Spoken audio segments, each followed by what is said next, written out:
Hello friends. आज की इस वीडियो में हम बात करेंगे कि जो ऑक्सीजन लेवल होता है उसे हम नेचुरली या फिर प्राकृतिक तौर पर कैसे बढ़ा सकते हैं, या फिर वो कौन से तरीके हैं जिनका उपयोग करके या जिन्हें यूज़ करके हम ऑक्सीजन लेवल को प्राकृतिक तौर पर बढ़ा सकते हैं। तो सबसे पहले तो हम बात करेंगे कि देखिए, आपको ये पता कैसे चलेगा कि हमारे अंदर जो है ऑक्सीजन का लेवल जो है वो नॉर्मल से कम हो चुका है।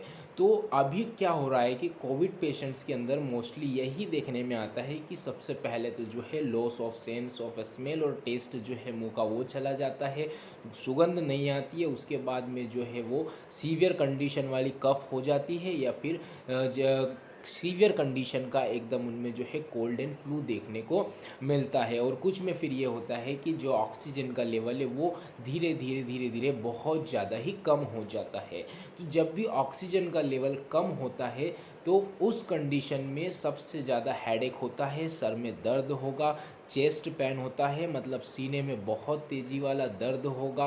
और उसके साथ में फिर बहुत ज़्यादा ऑक्सीजन लेवल कम होने पर साइनोसिस की प्रॉब्लम भी होती है। साइनोसिस की प्रॉब्लम में क्या होता है कि जो आपके नेल से नाखून हैं ये कैसे हो जाते हैं, ब्लू कलर के या फिर नीले कलर के पड़ जाते हैं। और इस कंडीशन के अंदर डिजीनेस भी होती है और साथ में सांस लेने में बहुत ज़्यादा प्रॉब्लम भी होती है। तो इससे तो आप पता कर सकते हैं कि आपके अंदर जो ऑक्सीजन लेवल कम हो चुका है। और आप पल्स ऑक्सीमीटर का यूज़ करके भी ये पता लगा सकते हैं कि आप में जो है ऑक्सीजन लेवल कम हो रहा है। अब जनरली इतना तो कम हुआ नहीं है कि भैया आपको जो है सप्लीमेंटेशन की रिक्वायरमेंट पड़ेगी, कुछ सप्लीमेंट लेना पड़ेगा या फिर कुछ एपरेटस ऑब्जेक्ट्स सिलेंडर्स वगैरह का यूज़ करना पड़ेगा। तो नेचुरली अगर ऐसा फील हो रहा है कि भाई हो रहा है ऑक्सीजन लेवल कम हो रहा है, तो उस कंडीशन में क्या करना है आपको, हम सिर्फ उसी के ऊपर बात करेंगे ताकि आप जो है ज़्यादा प्रॉब्लम में आने से बिल्कुल बच जाओ। तो देखिए, जनरली क्या होता है कि अगर ऑक्सीजन का लेवल क्यों कम हुआ, अगर हवा में या फिर एटमॉस्फेयर में, वायुमंडल में अगर ऑक्सीजन का लेवल कम यहाँ पे इसी जगह पर हो तो भी ऑक्सीजन की कमी हो सकती है। साथ में ऑक्सीजन तो पर्याप्त मात्रा में मिल रहा है, लेकिन जो लंग्स हैं, जो फेफड़े हैं, वो एबल नहीं हैं उसे कैरी करने में और उसको ब्लड तक पहुँचाने में। और फिर ब्लड उसे हमारे बॉडी के हर पार्ट्स तक के पहुँचाएगा। तो जब भी ब्लड के अंदर ऑक्सीजन का लेवल कम हो जाता है तो इस कंडीशन को हाइपोमिक्सिया कहते हैं। और अगर टिश्यूज़ में ऑक्सीजन का लेवल कम हो जाता है तो उस कंडीशन को हाइपोक्सिया कहा जाता है। ये दोनों में डिफरेंस, बहुत ज़्यादा कन्फ्यूज़न अभी क्रिएट हो रहा था इनको लेकर के लोगों में।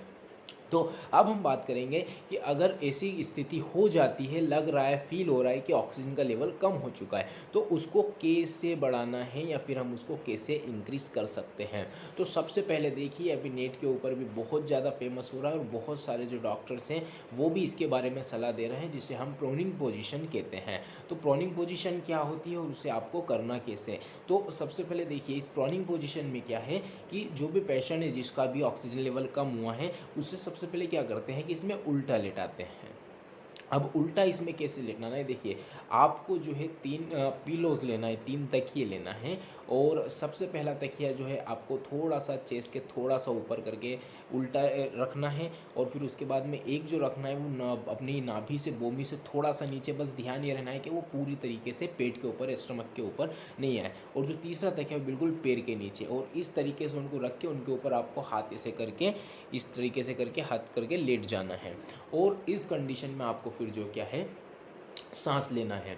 तो इससे सांस लेने से क्या होगा कि हमारा जो फेफड़े होते हैं, वो फेफड़ों का जो 1/3 हिस्सा होता है वो आगे की तरफ होता है, और जो 2/3 हिस्सा होता है, 2/3 पार्ट, वो पीछे की तरफ होता है। प्रोनिंग टेक्निक में जब अपन प्रोनिंग टेक्निक में हो जाएंगे, उल्टे होकर के लेट जाएंगे, तो इससे क्या होगा कि पूरा का पूरा हमारा जो बॉडी वेट है, पूरा जो शरीर का वजन है, वो आगे की ओर 1/3 पार्ट्स के ऊपर आ जाएगा। और इस स्थिति में जब हम सांस लेंगे तो लंग्स के, फेफड़े के हर पार्ट्स में ऑक्सीजन अच्छी तरीके से पहुंच जाएगा।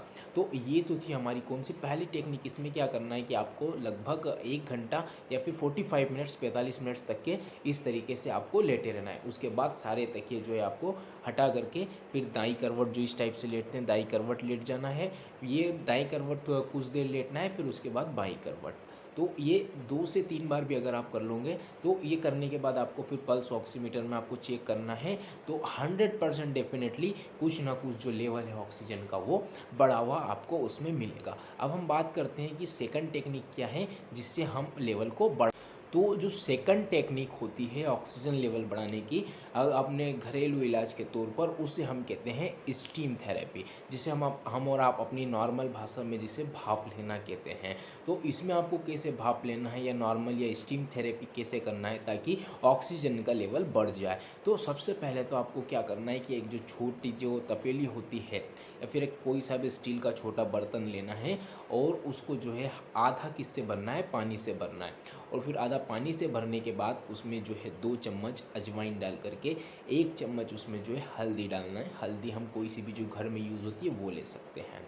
और उसके बाद उसको फिर अच्छा गर्म करके उसकी थोड़ी सी भाप लेते रहना है। फिर बाद में उसको क्या करना है कि उस तपेली को वहाँ से उतार लेना है और उतारने के बाद में उस तपेली को नीचे रख करके अपने ठीक सामने रखें और जो भी पेशेंट है उसको उस पर जो है इस तरीके से कि उसकी जो नोज़ है, नाक है, वो बिल्कुल एकदम उसके सामने आ जाए, उससे जो भी भाप आ रही है वो इनहेल कर सके। अब इसमें क्या करना है कि ये करते टाइम अपने आप को जो है कोई टॉवेल से या कोई ब्लैंकेट से या चादर से अपने आप को इस तरीके से ढक ले कि वो बाहर नहीं जाए, वो आप ही उसको पूरा का पूरा कंज्यूम कर सके। तो ये तो था हमारा सेकंड तरीका। और उसके बाद अगर हम अब बात करते हैं थर्ड में, तो देखिए जो प्राणायाम होता है और योग होता है वो भी बहुत ज़्यादा हद तक के ऑक्सीजन लेवल को बढ़ाने में सहायक होता है, या हेल्प करता है।